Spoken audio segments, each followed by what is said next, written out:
Perkenalkan, kami dari kelompok 3 akan menjelaskan tentang implementasi sistem manajemen file. Pertama, organisasi penyimpanan file. Kedua, record dan blocking. Masalah implementasi sistem manajemen file ada 4. Pertama, penyimpanan file. Kedua, manajemen ruang bebas. Ketiga, kinerja. Keempat, keandalan. Penyimpanan file terdapat blocking. Blocking adalah penyimpanan dan pengaksesan dari ke perangkat dalam unit informasi. Blok yang berisi sekumpulan byte berukuran tetap dipindah dari tempat penyimpanan memori untuk diproses dan sebaliknya. Persoalan mengenai ukuran blok.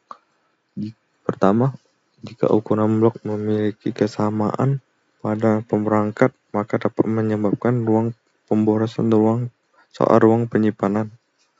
Kedua, ukuran blok juga dapat menyulitkan penulisan program. Untuk itu diperlukan pemilihan ukuran blok secara hati-hati agar meminimumkan pemborosan sekaligus mempermudah penulisan program. Pertimbangan dalam menentukan ukuran blok. Pertama, ukuran blok besar dapat mengakibatkan data yang dipindah banyak yang tidak diperlukan saat diperlukan satu record. Kedua, blok yang memiliki ukuran tetap menurunkan kompleksitas program. Ketiga, blok yang memiliki ukuran tetap berbeda perangkat dapat memboroskan ruang penyimpanan. Keempat, kinerja manajemen sistem file dapat dipengaruhi oleh ukuran blok. Kelima, blok yang memiliki ukuran kecil, pembacaan berulang-ulang bila data yang disajikan besar. Pengamatan blok. Pengamatan fisik disk. Satu unit data yang mengacu pada disk secara fisik. Terdapat 6 parameter pengamatan secara fisik. Pertama, nomor perangkat fisik. Kedua, nomor silinder. 3, nomor permukaan. Keempat, nomor sektor atau blok. Kelima, nomor record dalam blok. Keenam, nomor file atau karakter dalam record. Pengamatan relatif digunakan bilangan bulat dari 0 sampai jumlah maksimum blok. Alamat fisik ini harus diubah menjadi alamat fisik dengan suatu perhitungan. Pengamatan simbolik. Pertama, masing-masing blok diberi alamat simbolik. Kedua, menggunakan tabel alamat berisi alamat fisik atau relatif blok dan prosedur pencarian agar mendapatkan alamat blok. Tiga, identifier blok bisa menggunakan bilangan bulat atau kunci ke alamat atau dengan suatu perubahan atau transformasi. Blok berikutnya dapat dicapai dengan waktu singkat jika blok berdekatan dengan blok sebelumnya. Kedekatan ini disebut lokalitas. Semakin kuat lokalitasnya, semakin cepat pengaksesan datanya dan juga sebaliknya. Selanjutnya, implementasi sistem file. Implementasi sistem file merupakan file berisi sekumpulan blok. Sistem manajemen file bertanggung jawab untuk alokasi blok-blok disk ke file. Ada 2 hal penting yang harus ditangani. Yang pertama, pencatatan ruang yang dialokasikan untuk file. Yang kedua, pencatatan ruang bebas yang tersedia di disk. Sistem file meliputi alokasi file, pencatatan ruang disk, share file, keandalan sistem file, dan kinerja sistem file. Oke, yang kita bahas terlebih dahulu adalah alokasi file. Alokasi file yang kita bahas terdiri dari 1. Alokasi berurutan atau contiguous allocation, Yang kedua, alokasi blok-blok atau file sebagai senarai berkait. Yang ketiga, alokasi blok-blok atau file sebagai senarai berkait menggunakan indeks atau fat. Yang keempat, inode atau index block chaining. Alokasi berurutan. Keunggulannya yang pertama sederhana. Metode ini sederhana dalam implementasi, karena pencatatan dalam hal ini blok-blok file berada direduksi menjadi hanya mengingat alamat awal file dan panjang file, atau jumlah blok. Yang kedua, kinerjanya yang bagus, karena seluruh file dapat dibaca dari disk dengan satu operasi saja. Tidak ada metode alokasi lain yang menandingi kinerja aksesnya. Kelemahannya yang pertama, hanya bila ukuran maksimum diketahui pada saat file diciptakan, metode ini tidak layak digunakan, kecuali ukuran maksimum file diketahui saat file diciptakan. Yang kedua, terjadi fragmentasi disk. Fragmentasi disk dapat dihasilkan metode alokasi ini. Ruang yang disiapkan seharusnya dapat digunakan. Pada lingkungan tempat file berkembang dan mengerut setiap saat, alokasi ini sulit diterapkan, karena yang pertama, pemakai biasanya berlebihan dalam memperkirakan ruang yang diperlukan, sehingga menyebabkan banyak pemborosan. Yang kedua, ketika file berkembang lebih besar dari yang dialokasikan, file harus ditransfer ke lokasi atau space yang baru yang penyimpanan yang besar. Dan pemindahan juga memerlukan usaha yang besar dan mengonsumsi banyak waktu komputasi. Berikut merupakan tabel alokasi disk secara kontigu. File A dialokasikan pada blok 0123, file B dialokasikan pada blok 456, file C dialokasikan pada blok 7 sampai blok 16, file D dialokasikan pada blok 17, 18, 19, 20, file E dialokasikan pada blok 21 dan 22, file F dialokasikan pada blok 23, file G dialokasikan pada blok 24, 25, 26, file H dialokasikan pada blok 27, 8, 29, file I dialokasikan pada blok 30, 31, dan file J dialokasikan pada blok 32 sampai dengan blok 39. Bila file B, E, G, dan I dihapuskan, maka blok 4, blok 6, blok 21, blok 22, blok 24, blok 25, blok 26, dan terakhir blok 30, blok 31. Penggunaan meski teknik ini banyak kelemahan, tetapi sangat cocok untuk sistem yang memerlukan akses data disk yang sangat cepat. Contohnya sistem jaringan dan sistem waktu nyata. Sistem operasi ancaman menggunakan teknik penyimpanan ini. Yang kedua, sistem operasi waktu nyata menggunakan teknik penyimpanan ini. Alokasi blok file sebagai serai berkait. Metode kedua adalah catatan blok-blok yang seranai berkait blok-blok disk. Buat pertama di blok data sebagai pointer ke blok berikutnya. Sisa untuk menyimpan data. Skema ini disebut rantai blok. Tanda kurung blocking chain. Karena blok pertama merantai blok kedua merantai blok ketiga dan seterusnya. Blok sebelumnya rantai blok berikutnya. Direktori catatan blok pertama file. Keunggulannya, setiap blok disk dapat digunakan, tak ada ruang yang hilang karena fragmentasi eksternal. Isian atau elemen direktori cukup menyimpan alamat blok file pertama. Kelemahan, pembaca execute cukup merepotkan karena harus menelusuri blok satu persatu. Blok data tidak dapat berukuran 2K karena pointer memerlukan berapa byte. Masalah ini tidak fatal. Ukuran yang janggal bukan ukuran 2K, ukuran efisien karena program membaca dan menulis blok tidak dapat mempengaruhi sifat bilangan. Alokasi blok file sebagai seranai berkaitan.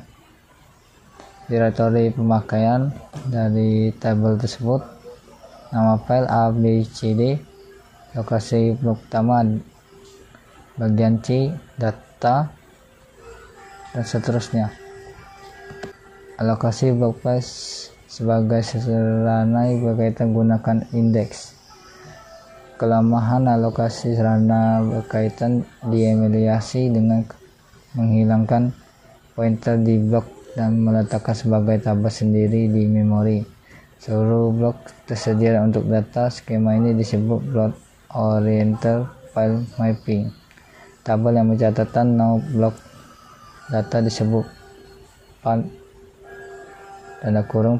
file alokasi tabel. Keunggulan yang pertama, mengakses acak lebih mudah. 2. Direktori cukup penyimpanan bilang bulat nama blok awal. Kelemahan, seluruh tabel path harus disimpan di memori. Jika penyimpanan berukuran besar, mengakibatkan tabel file berukuran besar dan harus ditaruh memori utama meski hanya satu file yang dibuka. Contoh alokasi lintas. Direktori file index block Jeptus 19 mengakses dari angka 1 ke 9, 16, 10, 25 dan lain-lainnya. Baiklah, di sini saya akan menjelaskan tentang inode atau indeks block chaining, yaitu di sini adalah file diasosiasikan dengan satu tabel kecil disebut inode yang mendaftarkan atribut-atribut file dan alamat blok-blok file. Isian direktori sederhana, secara dapat diimplementasikan file kecil sampai file sangat besar. Yang kedua adalah masalah implementasi sistem manajemen file, yaitu masalahnya ada 4. Yang pertama yaitu penyimpanan file, manajemen ruang penyimpanan, kendala, dan kinerja. Nah, di sini kita dapat lihat ada tabelnya, yaitu tabel direktori pemakai, nama file ABC, lokasi pertama blok, data-data tersebut, dan bisa dilihat sendiri di tabel tersebut. Yang nextnya implementasi direktori. Pemilihan dalam algoritma alokasi direktori dan manajemen direktori mempunyai efek yang besar dalam efisiensi, performa, dan kendala dari sistem berkas. Linear list. Nah, linear list ini adalah metode paling sederhana dalam mengimplementasikan sebuah direktori adalah dengan menggunakan linear list. Dari nama berkas dengan penunjuk ke blok data. Linear list dari direktori memerlukan pencarian searah dan mencari suatu direktori di dalamnya. Metode sederhana untuk diprogram, tetapi memakan waktu lama ketika dieksekusi. Untuk membuat berkas baru, kita harus mencari di dalam direktori untuk meyakinkan bahwa tidak ada berkas yang bernama sama. Lalu kita tambahkan sebuah berkas baru pada akhir direktori. Untuk menghapus sebuah berkas, kita mencari berkas tersebut dalam direktori lalu melepaskan tempat dialokasikan untuknya. Yang berikutnya, hash table. Hash table ini adalah struktur data lainnya yang juga digunakan untuk direktori berkas adalah hash table. Dalam metode ini, linear list menyimpan direktori, tetapi struktur data hash juga digunakan. Hash table mengambil nilai yang dihitung dari nama berkas dan mengembalikan sebuah penunjuk ke nama berkas yang ada di linear list. Maka dari itu dapat memotong banyak biaya pencarian direktori, memasukkan dan menghapus berkas juga lebih mudah dan cepat. Meski demikian, beberapa aturan harus dibuat untuk mencegah tabrakan. Situasi di mana dua nama berkas pada hash mempunyai tempat yang sama. Kesulitan utama hash table ukuran tetap dari hash table dan ketergantungan dari fungsi hash dengan ukuran hash table. Yang selanjutnya itu pencatatan ruang disk yang bebas. Itu manajemen ruang bebas. Menyimpan yang tidak berkesinambungan dan adanya penghapusan data menyebabkan adanya ruang-ruang bebas di disk. Oleh karena itu diperlukan manajemen ruang bebas, caranya dengan membuat daftar ruang kosong. Apabila ada berkas baru yang ingin disimpan, maka ruang bebas dicari pada daftar ini. Ada 4 jenis daftar ruang bebas, yaitu yang pertama vector bit, yang kedua linked list, yang ketiga pengelompokan, dan yang terakhir penghitungan. Nah, di penjelasan terakhir saya itu adalah shared file. Shared file adalah file yang tidak hanya diacu satu direktori, juga oleh direktori-direktori lain. Sistem manajemen file tidak lagi berupa pohon, melainkan graf berarah dan tak melingkar, atau DAG, Directed Acyclic Graph. Baiklah, itulah penjelasan materi dari saya, Diamu. Sekian, terima kasih.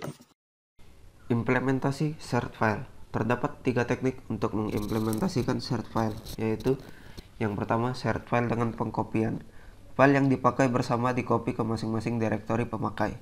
Teknik ini dapat diterapkan pada sistem jaringan secara hati-hati agar memperkecil lalu lintas komunikasi. Yang kedua, shared file dengan file. Blok disk yang dipakai bersama tidak didaftarkan ke direktori melainkan distruktur menjadi kecil untuk diasosiasikan dengan file. Direktori-direktori lain cukup menunjuk struktur tersebut. Struktur data kecil tersebut adalah inode. Yang ketiga, shared file dengan symbolic linking. Sistem akan membuat file bertipe kaitan atau link berisi jalur file yang dikaitkan ke direktori. Ketika file bertipe link dibuka, maka sistem operasi akan mengetahui bahwa file yang akan dibuka adalah nama file yang bertipe link. Sistem akan mencari direktori yang memuat inode file itu. Pengaksesan pada shared file. Sistem manajemen file harus menyediakan alat bantu perizinan akses file bersama pemakai, menyediakan sejumlah pilihan teknik pengendalian akses bersama. Biasanya, pemakai atau sekelompok pemakai diberi wewenang yang berbeda untuk mengakses file tertentu. Hak pengaksesan sangat beragam. Berikut adalah beberapa hak pengaksesan pemakai terhadap file. Yang pertama, none. Batasan ini dilakukan dengan pemakai tidak diizinkan membaca direktori. Yang kedua, knowledge. Pemakai dapat mengetahui keberadaan file beserta pemiliknya.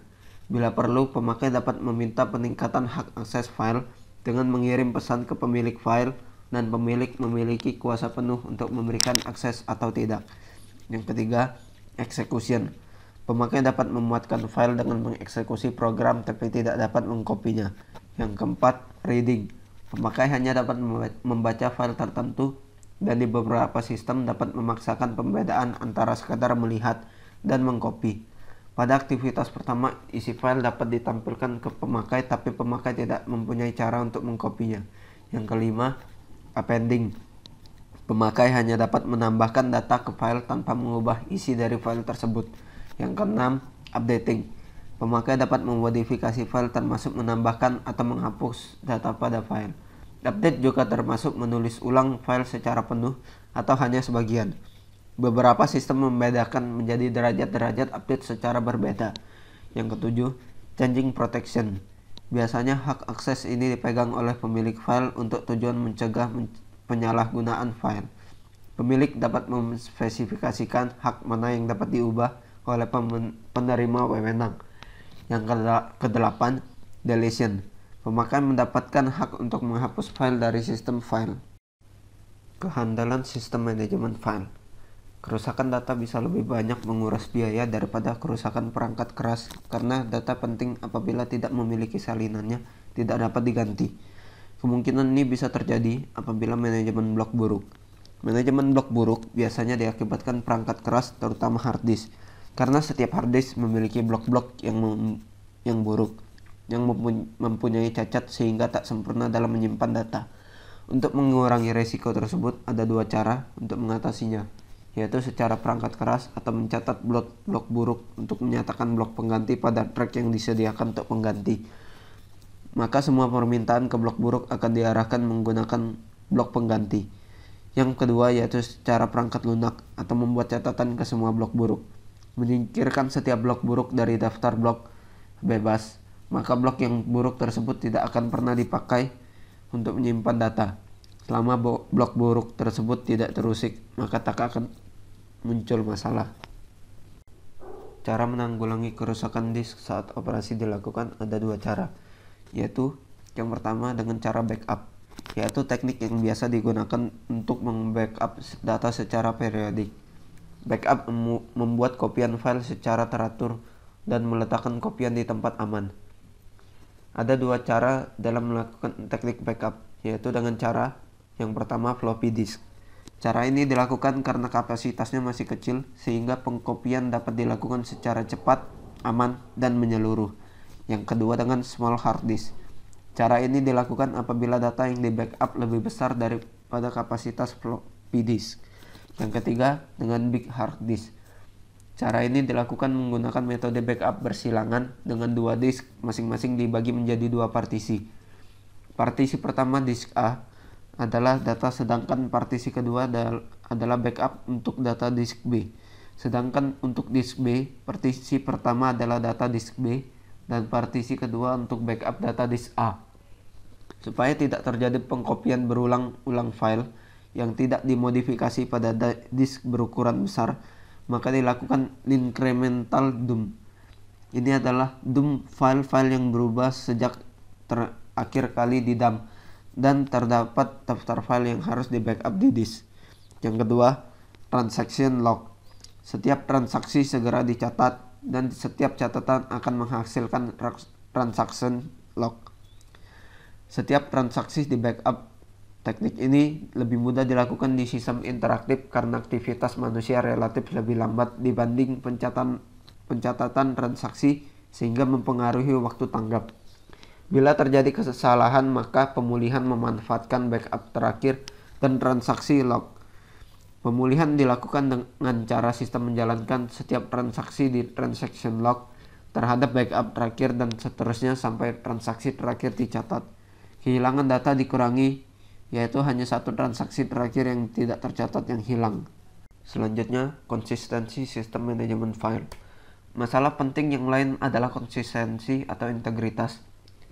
Terdapat beberapa teknik untuk mengatasi masalah konsistensi sistem manajemen file, yaitu yang pertama atomic update atau failure atomicity update record.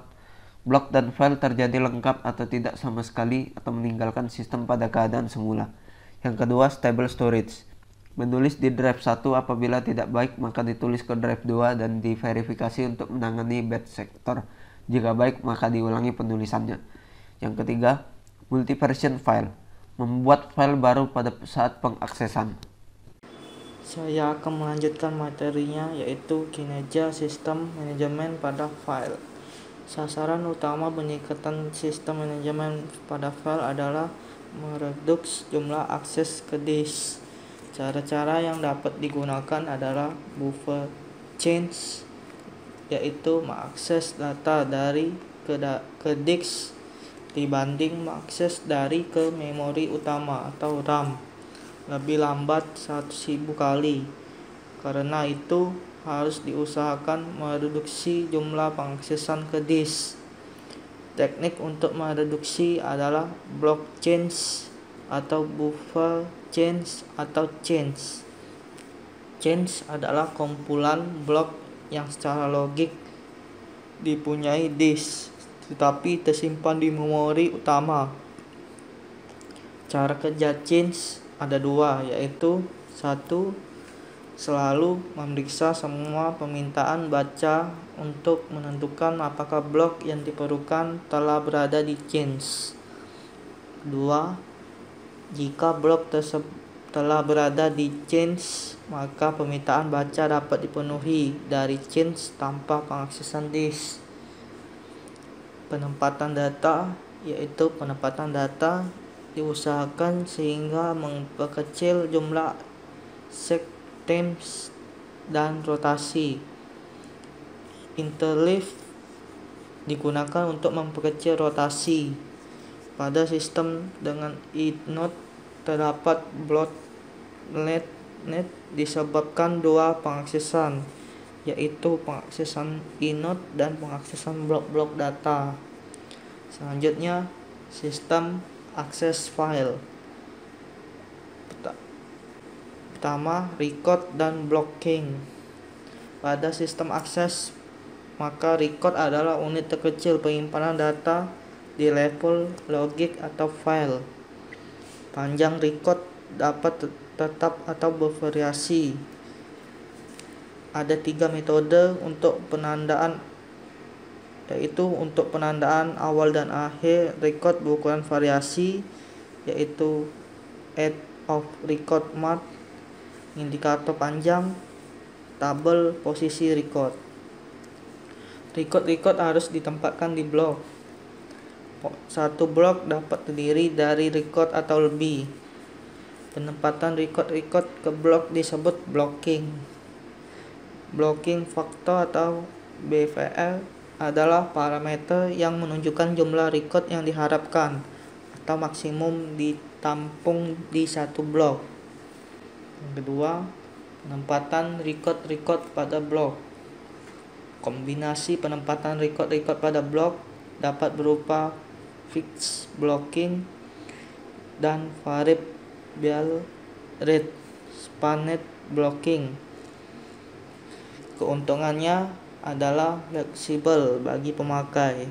Ukuran record tidak dibatasi ukuran blok, mengurangi keseniaan ruangan penyimpanan karena fragmentasi internal sungguh berkurang. Ada kelemahannya seperti sulit diimplementasikan, mahal dalam pencariannya, sulit dalam pembaruan atau update. Yang ketiga, variable length span blocking. Record walaupun bervariabel panjangnya harus secara utuh ditempatkan pada satu blok, tetapi boleh dipecah ke blok-blok lain. Kelemahannya terjadi pemborosan tempat karena record yang akan ditempatkan terlalu panjang untuk sisa blok akan ditempatkan di blok berikutnya. Panjang record tidak boleh panjang daripada ukuran blok. Di sini ada keuntungannya. Pertama, fleksibel bagi pemakai.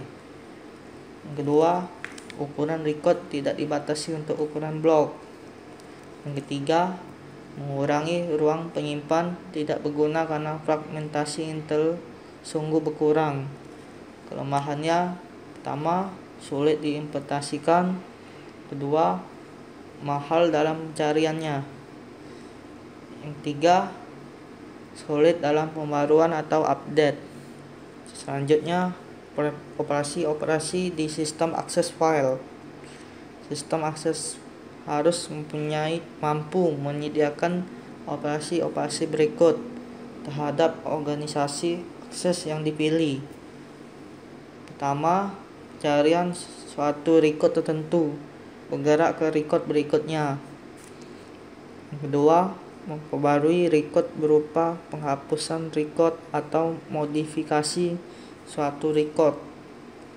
Yang tiga, pembacaan kumpulan record dengan kriteria tertentu. Yang keempat, pembacaan seluruh record di file. Reorganisasi. Tiap organisasi akses mempunyai keunggulan kelemahan tersendiri, sehingga tidak mungkin menerapkan satu organisasi akses untuk seluruh kebutuhan aplikasi sistem komputer. Sekian presentasi dari kelompok kami. Terima kasih.